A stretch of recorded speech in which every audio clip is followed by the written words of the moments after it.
Kuasa Allah, perbuatan dia belaka. Tiada satu perbuatan yang berlaku yang bukan perbuatan Allah. Sebab yang kuasa hanyalah Allah. Makhluk lemah sama sekali. Imam Ghazali menyatakan dalam kitab Arba'in fi Usuluddin. Dalam kitab Arba'in fi Usuluddin tu dia agak panjang sangat-sangat pembicaraan sifat iradah. Dalam kitab Arba'in fi Usuluddin, dia ada bicara sifat iradah, sangat panjang pembicaraan. Sifat iradah sangat panjang pembicaraan. Dalam kitab Arba'in fi Usuluddin karangan Imam Ghazali-nya, Imam Ghazali mengatakan, jikalau walawistama'al insu wal jinnu wal malaikatu wasyayatinu, jikalau berhimpun manusia, jin, malaikat, syaitan, berhimpun apa? Untuk menggerakkan satu perkara yang sebesar zarah ataupun mendiamkan satu perkara sebesar zarah, nescaya lemah mereka itu. Lemah. Berhimpun manusia, jin, malaikat, syaitan, berhimpun. Hanya setakat nak menggerakkan ataupun mendiamkan satu benda yang hanya sebesar zarah, sebesar atom, sebesar habuk, nescaya lemah sekalian mereka itu. Sebab apa? Sebab tidak ada perkara yang berlaku walaupun sebesar zarah melainkan perbuatan Allah yang bersifat dengan sifat kudrah. Kalau ada satu perkara sebesar zarah saja yang berlaku yang bukan perbuatan Allah, berarti Allah bersifat dengan ajzum, lemah. Itu sifat mustahil. Biar kita tafsir molek, halusi molek, sifat kudrah, sifat ajzum, sifat lemah. Apa? Nak pegang dua lapis ni.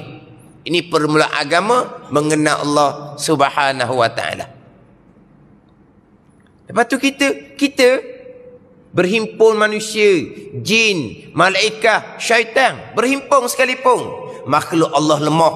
Yang berlaku semuanya datang daripada perbuatan Allah yang bersifat dengan sifat kudrah. Itu dia mengenal Allah. Pegang. Yang pertama, hukum bagi sifat yang wajib. Tentu sungguh Allah yang bersifat kudrah yang menjadikan segala-gala perkara. Kita pegang pula selepih lagi. Tentu tak sama sekali Allah bersifat dengan sifat ajzun, sifat lemah, dengan bahawa tentu tak sama sekali ada satu perkara yang berlaku yang bukan datang dari perbuatan Allah Subhanahu wa taala. Pegang dua lapis, hukum bagi sifat yang wajib, hukum bagi sifat yang mustahil.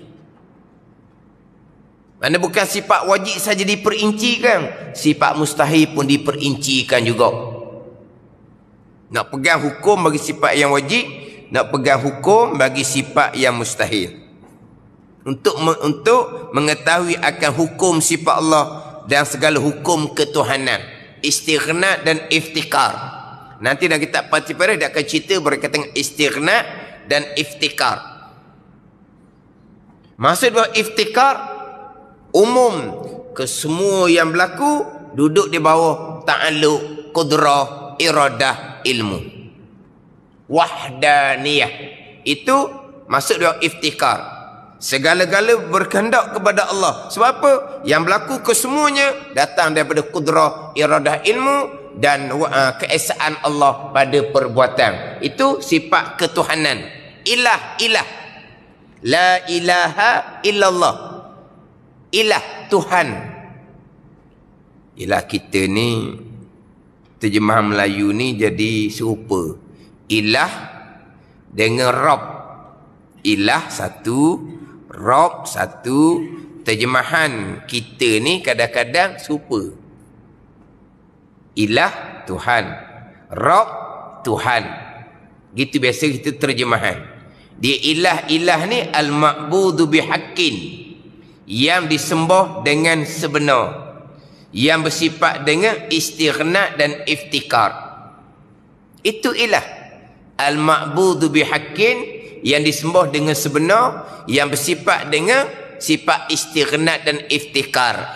Nak mengenal Allah sebagai ilah, itulah permulaan agama.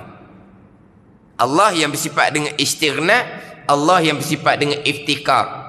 Jangan sampai ke istighna, iftikar satu istilah ilmu yang pelik bagi kita. Istighna, iftikar, jadi pelik. Tu kena nilai semula lah kita ni. Kalau istighna, iftikar pun bagi kita pelik. Ada ni. Itu makna kepada ilah.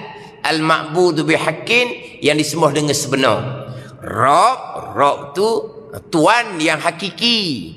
Tuan yang mengatur, yang menyusung, yang mentadbir. Itu Rabb. Tauhid rububiyah. Tadi tauhid uluhiyah. Alhamdulillah, tauhid uluhiyah. Rabbil alamin, tauhid rububiyah. Dalam suratul Fatihah kita baca alhamdulillahi rabbil alamin. Untuk sah semayang kita bukan hanya comel baca Fatihah, tapi kita kena mengenal Allah dengan bahawa kita berpegang akan alhamdulillah, tauhid uluhiyah, rabbil alamin, tauhid rububiyah. Duduk sini, duduk akidah kita. Kalau baca Fatihah comel tapi tauhid uluhiyah rububiyah tidak ada di akidah kita, tidak ada mengenal akan Allah Subhanahu wa taala. Sesuatu yang wajib, sesuatu yang sunat tidak akan sah melainkan selepas dia mengenal akan Allah Subhanahu wa taala. Hak ni kena apa ni? Kena peringat. Orang belajar ni sampai peringkat tu pengalaman masing-masing lah. Dia tu belajar sangat-sangat. Tapi jangan ilmu tauhid. Ilmu tauhid dia dak lagi dia tu. Ada juga biasa gitu. Dia minat belajar. Tapi kalau ilmu tauhid dia tak lagi. Dia kata pening. Dia kata tinggi dalam gitulah. Ayat macam-macam lah. Mana kalau bunyi kata malam ni kita ambil tak tauhid. Adalah alasan dia tak mari tu. Gitu gini ada alasan lah. Hak minat belajar dah ni. Hak kaki sejik dah ni. Kaki masjid dah. Minat dah belajar. Tapi kalau bunyi ilmu tauhid dia jadi dok.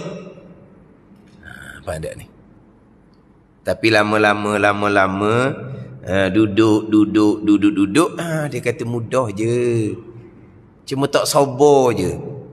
Bagi masing-masing mudah ke payah, ini permulaan agama. Tak kira atas masing-masing tak uji belaka. Ada tauhid mudah, ada tauhid payah, tak sama atas masing-masing ni. Ujian dia tak sama. Walaupun tahu uji kita rasa payah ke macam mana pun, ini permulaan agama. Gilah belajar ilmu fiqh comel macam mana pun, ilmu tasawuf comel macam mana pun, kalau ilmu tauhid permulaan agama lagi, tidak ada manfaat. Tak ada guna pun. Tak ada agama seumpama tu. Tanpa usuluddin, tanpa tapak agama, tak ada agama. Itu je. Tapi ada orang seumpama tu. Mana pengalaman dia masa dahululah. Masa mula-mula tu. Jangan ilmu tauhid je. Ilmu tauhid ni dia akan jadi macam-macam. Nak si budaya, tak ambuh si budalih tu lah. Macam-macam lah gitu gini. Tapi dah orang ni orang yang ahli masjid. Kok mana pun kena. Lama mana nak lari? Dah orang yang ada belaka akhirnya lari. Akhirnya pasti duduk juga lah. Alhamdulillah Tuhan buka sikit. Tu ujian belaka. Sebut tadi, macam mana sekalipun Tuhan uji kita, rasa berat payah macam mana sekalipun, ingat baik. Ini hak kewajipan permulaan dalam agama. Mengenal Allah yang bersifat dengan uluhiyah, yang bersifat dengan rububiyah. Alhamdulillahi rabbil alamin. Alhamdulillahi rabbil alamin. Kalau mazhab lain lah. Ayat pertama tu. Ayat pertama dalam Al-Quranul Karim. Kita ayat pertama Bismillahirrahmanirrahim lah kitanya. Kita bermazhab Syafi'i. Alhamdulillahi rabbil alamin. Ayat yang kedua. Kalau mazhab jumhur mazhab yang lain, tak. Mereka ayat pertama Fatihah adalah Alhamdulillahi rabbil alamin. Alhamdulillah tauhid uluhiyah, rabbil alamin tauhid rububiyah. Ini kena ada di sini. Ayat pertama, pertama kedua pun tak apalah. Suratul Fatihah yang wajib kita baca pada tiap-tiap rakaat sembahyang. Alhamdulillah, segala puji bagi Allah. Allah Tuhan yang disembah dengan sebenar, yang bersifat dengan sifat ketuhanan, sifat istighna dan sifat iftikar. Kalau ada perkara yang berlaku yang bukan perbuatan Allah, lucu sifat istighna dan iftikar Allah Subhanahu wa taala, lucu Allah sebagai ilah, sebagai sembahan yang sebenar. Tidak ada kalimat tauhid la ilaha illallah. Walaupun di mulut ada, tapi di akidah tidak ada. Berpegang ada satu perkara sekalipun yang berlaku yang bukan perbuatan Allah, lucu sifat istina iftikar, lucu Allah sebagai ilah semaya sebenar. Mulut kata la ilaha illallah, di akidah tidak ada. Tidak ada akidah la ilaha illallah.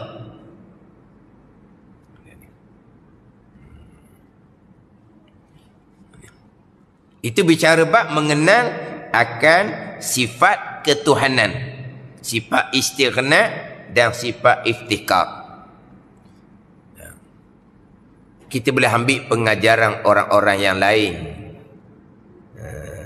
Jumpa dengan orang-orang yang dahulu macam-macam ujian. Sebenarnya sedikit sahaja dalam bab pegangan ni. Cuma nak sabar je. Tekung je. Lepas tu sesatlah hak permulaan agama ni. Lepas tu panjanglah bicara pula hak malaikat, kita, rasul, hari kiamah dengan barzahnya, dengan tiup sangkal pertama, kedua dia panjang tu, panjang bicara. Panjang macam bicara tu. Tapi hak di permulaan yang kadang-kadang timbul kata payah tu bab qada qadah. Tu tak boleh lari tu. Bab saya bab qada qadah ni belas tahun dah. Belas tahun dah.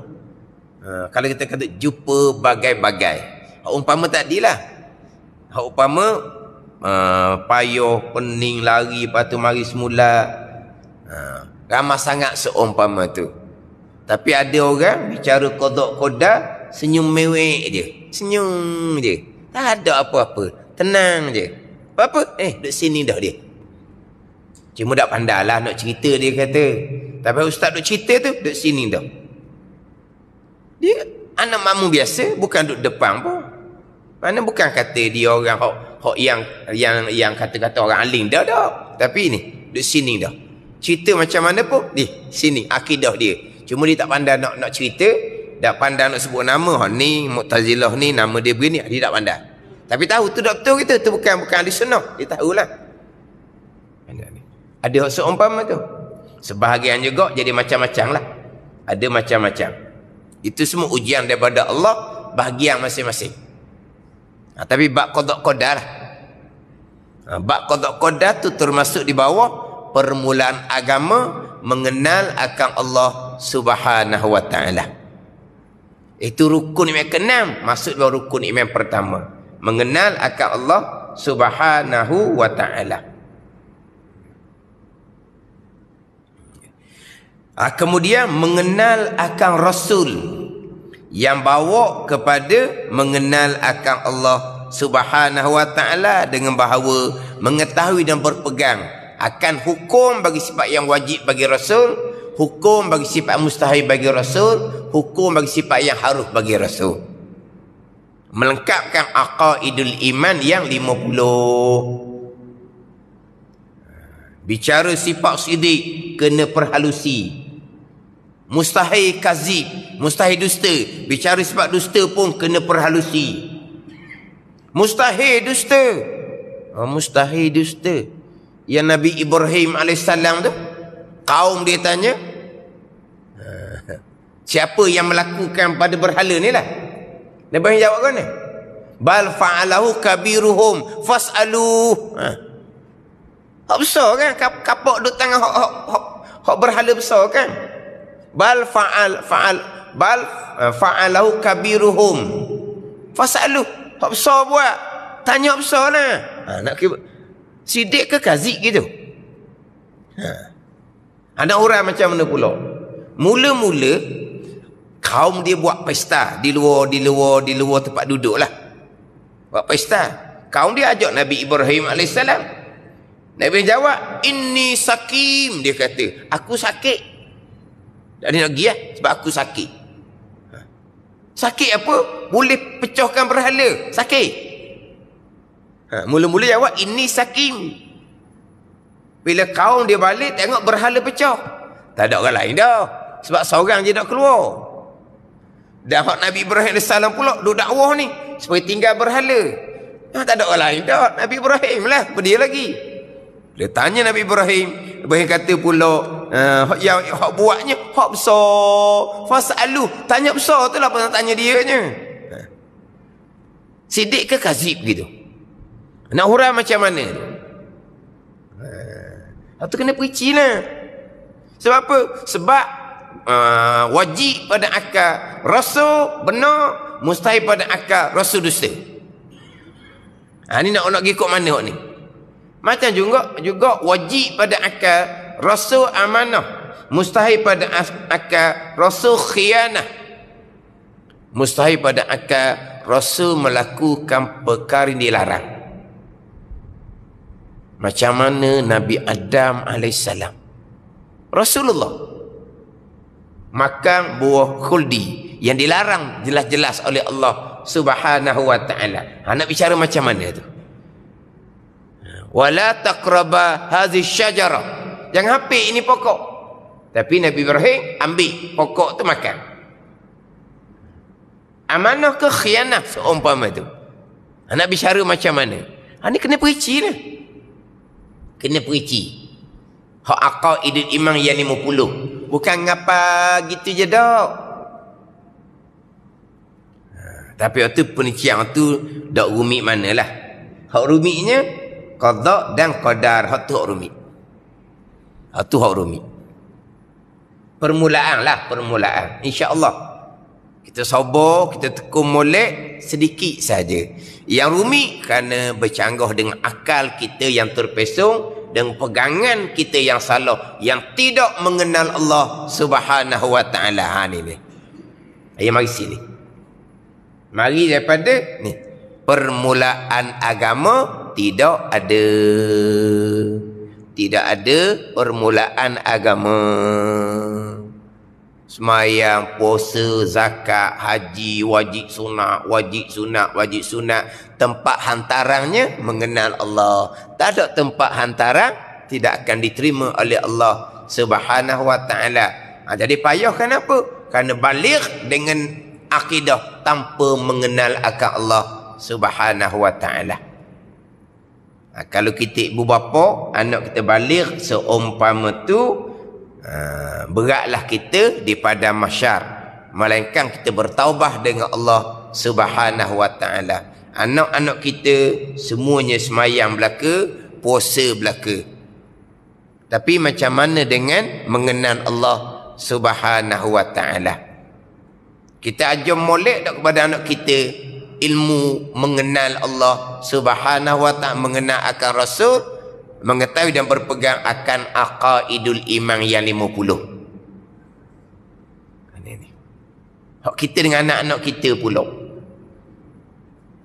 Hak bagian kita, kita dengan anak-anak kita. Ada orang dia belajar sekali. Baik nak ajar tak pandai, dia kata. Dia nak ajar tak pandai. Dia belajar sekali dengan anak dia. Dan saya ulang. Anak dia tu boleh cerita ke mak ayah dia. Mak ayah dia duduk bengong lagi mak ayah dia. Mak ayah dia tu jadi anak dia senyap aja. Patut mak ayah dia ni bertanggungjawab lah. Dia cubalah ke anak-anak dia. Akhirnya anak dia yang tolong jelas kepada dia. Dia kata tak faham mak Dia kata ustaz tu ulang, buih mulut dia kata ulang. Memang ulang saya ulang. Dia kata buih mulut ulang. Tak buih mulut. Tapi dia kata buih mulut ulang. Tak ada faham-faham juga. Dia budak. Budak ni dia akalan dia tak karut lagi, tak banyak lagi. Jadi akhirnya anak yang tolong cerita pula ke mak ayah dia. Sebab dia kena muzakarah. Dia tak boleh dengar sehala tak boleh. Dia dengar sehala ni dia tak jadi. Dia kena ada muzakarah. Barulah dia, sebab apa dia payah? Sebab dia nak korek. Hak jahat, qada qada. Sudahlah. Rukun iman tu kan. Hak jahat ni. Apa? Hak jahat ni. Lah qada qada. Mudah payah. Mudah. Tapi kenapa payah? Dia nak korek. Kalau hak jahat qada qada nanti masuk neraka. Hak kufur dan maksiat tu. Qada qada. Lepas tu siang ke dia? Dia jadi bengong Dia jadi pening Dia jadi pening ni. Sebab apa dia pening? Dia kalau kita cakap lah, dia hantuk kepala sendiri pada dinding. Mana apa? Buat sendiri. Sudahlah. Faham? Pegang. Perkara jahat, kufur maksiat, qada qada. Lepas tu neraka qada qada. Perkara jahat, kufur maksiat, itu qada azali, mustahil berubah. Neraka qada azali mustahil berubah. Mana kalau Tuhan qadakan neraka. Lah neraka lah. Lagi mana lagi? Lepas tu apa dia? Lepas tu kita macam mana? Allah qadakan macam mana? Belajar. Alhamdulillah. Allah qadakan macam mana? Beriman. Alhamdulillah. Allah qadakan macam mana? Beramal soleh. Alhamdulillah. Allah qadakan kebaikan. Mudah-mudahan Allah qadakan bahagia ahli syurga. Patut lain-lain itu bukan urusan kita. Itu bukan kerjaan kita. Simple saja. Tapi kenapa payah? Kenapa pening? Kan dia fikir, jahat. Sebab apa? Sebab dia balir dengan pegangan hak jahat bukan qada qada. Pegangan yang khilaf ulama, kafir, iman tidak sah, atau pegangan yang dosa besar, tidak mengenal akan Allah, ibadah tak akan diterima oleh Allah Subhanahu wa taala. Semudah-mudah rukun iman yang keenam, perkara jahat qada qada, tiba-tiba tidak berpegang, tidak ada permulaan agama mengenal Allah Subhanahu wa taala. Dia payah situ. Payah hidup main sini ni. Adapun kalau jenis hak budak-budak baru ni, dia mudah. Faham? Pegang. Atau cerita dia tu. Dia bawa anak dia sebab dia tak pandai nak ajar. Dia pening, dia ingatkan anak dia pening. Kerana anak dia boleh tolong cerita ke dia. Alhamdulillah akhirnya terbuka mudah je. Macam mana ujian sekalipun, payah macam mana sekalipun, kena kiralah macam mana pun, kena cuti tanpa gaji ke, sekejap hidup pondok ke, kiralah macam mana pun, ni permulaan agama, tak ada segala-galanya. Kalau sampai tahap tu lah, sampai tahap tak boleh juga cuti tanpa gaji berapa bulan, hidup pondok belajar akidah. Kalau Tuhan uji dengan payah pening, kita pun berhenti, tak mau belajar amal ibadah, buat je lah, tapi tak akan diterima oleh Allah Subhanahu wa taala pada hari akhirah. Tidak ada bahagian langsung. Sebab permulaannya adalah mengenal akan Allah Subhanahu wa taala dan mengenal akan Rasul, yang bawa kepada mengenal akan Allah Subhanahu wa ta'ala. Ini permulaan yang wajib pada syarak atas tiap-tiap mukallaf, sama ada lelaki ataupun perempuan.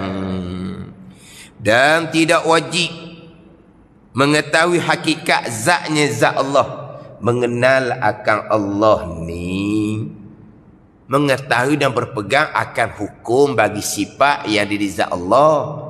Bukan nak kenal zat Allah Ta'ala. Bukan nak kenal zat Allah. Kita kenal akan hukum bagi sifat Allah Subhanahu wa Ta'ala. Kerana yang baharu, kita makhluk yang baharu ni, tidak boleh mengetahui, mengenal hakikat yang qadim, hakikat zat Allah yang sedia kala. Kita ni, kalau kita sesama kita, nak kenal sesama kita, jumpa tuang lah. Tengok zat dia lah, jumpa tuang lah. Kalau setakat orang beritahu kita, Orang ni sifat dia begini, sifat dia begini, sifat dia tak jadi. Dan sekarang ni nak diperkenalkan. Nak diperkenalkan dengan seseorang hanya setakat bilang sifat orang ni begini. Kenal gitu. Bayang sini je. Tapi kalau jumpa sungguh, tak support bayangnya. Macam mana kita nak kenal sama kita? Kena jumpa tuang dia. Kena tengok zat dia. Itu kalau nak kenal sama kita. Kita nak mengenal akan Allah, bukan mengetahui akan hakikat zat Allah subhanahu wa ta'ala. Kita mengenal dengan bahawa mengetahui akan sifat-sifat kesempurnaan bagi Allah subhanahu wa ta'ala. Kemudian berpegang akan hukum bagi sifat Allah subhanahu wa ta'ala. Bukan mengenal akan hakikat zat Allah subhanahu wa ta'ala. Bukan berkaitan dengan hakikat zat Allah, kita dilarang berfikir. Kita hanya berfikir akan kejadian Allah. Tafakkaru fil khalqi wala tafakkaru fil khaliq. Tafakkaru fil khalqi. Nabi kata berfikirlah kamu fil khalqi ayil makhluk. Berfikirlah kamu akan makhluk kejadian Allah subhanahu wa ta'ala. Wala tafakkaru fil khaliq. Jangan kamu fikir berkaitan dengan zat Tuhan yang menjadikan. Fikir kejadian Allah, kemudian kita belajar dan mengetahui akan sifat-sifat kesempurnaan bagi Allah. Tidak fikir berkaitan dengan zat Allah. Zat Allah ni besar, kecil, zat Allah di mana. Jangan fikir tu. Sebab apa? Sebab akal kita tak tercapai. Sebab kita tak dapat melihat zat Allah subhanahu wa ta'ala. Dapat melihat zat Allah subhanahu wa ta'ala pada hari akhirah bagi mereka yang ahli syurga.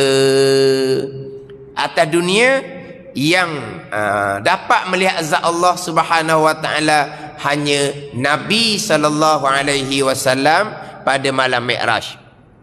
Jibril alaihissalam sendiri pun tidak pernah melihat zat Allah subhanahu wa ta'ala. Nabi Adam alaihissalam sendiri pun tidak pernah melihat akan zat Allah subhanahu wa ta'ala. Nabi Musa alaihissalam yang digelar dengan kalimullah, bercakap dengan Allah, tapi tidak pernah melihat zat Allah subhanahu wa ta'ala. Atas dunia yang dapat melihat zat Allah hanyalah Nabi sallallahu alaihi wasallam pada malam Mi'raj. Jadi kita nak kenal zat Allah bukan mengetahui hakikat zat Allah subhanahu wa ta'ala, tetapi mengetahui dan berpegang akan hukum bagi sifat kesempurnaan bagi Allah subhanahu wa ta'ala. Kerana yang baharu tidak boleh mengetahui hakikat yang qadim, hakikat zat Allah yang qadim.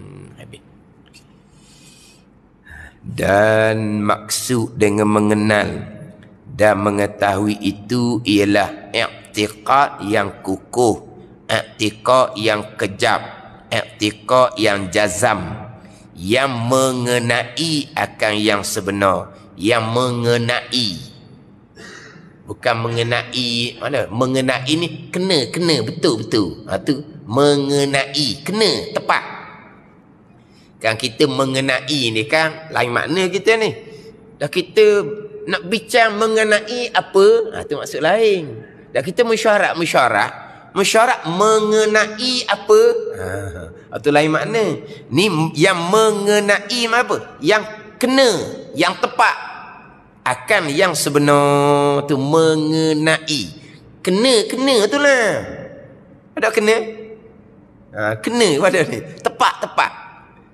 I'tiqad yang kukuh, yang kejam, yang jazam, yang mengenai akan yang sebenar, yang dapat i'tiqad itu daripada dalil. Maksud makna mengenal, mengetahui akan sifat Allah. Mengenal, mengetahui dengan bahawa i'tiqad yang kukuh, yang jazam. Itu makna ma'rifah permulaan agama. Nanti akan kena cerita pula makrifah pula agama mana. makrifah aulia, makrifah para sahabahnya macam mana. Itu makrifah kemuncak agama. Kita bicara sekarang adalah makrifah permulaan agama. Mengenal, mengetahui akan Allah Subhanahu wa taala dengan makna i'tiqad yang kukuh, yang jazam, yang mengenai, yang bertepatan dengan i'tiqad yang sebenar, i'tiqad ahli-sunnah wal jamaah, yang dapat yang si etika itu daripada dalil, bukan semata-mata turut orang. Wallahu a'lam. Bismillahirrahmanirrahim. Alhamdulillahirabbil alamin. Wassalatu wassalamu ala sayyidil mursalin wa ala alihi wa sahbihi ajma'in. Allahumma ftah alaina futuhal arifin.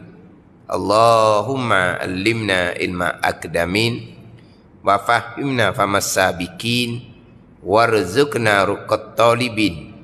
Allahumma zidna ilma wa alhiqna bis salihin. Wa sallallahu ala sayyidina Muhammad wa ala alihi wa sahbihi wa sallam. Walhamdulillahi rabbil alamin. Wassalamualaikum warahmatullahi wabarakatuh.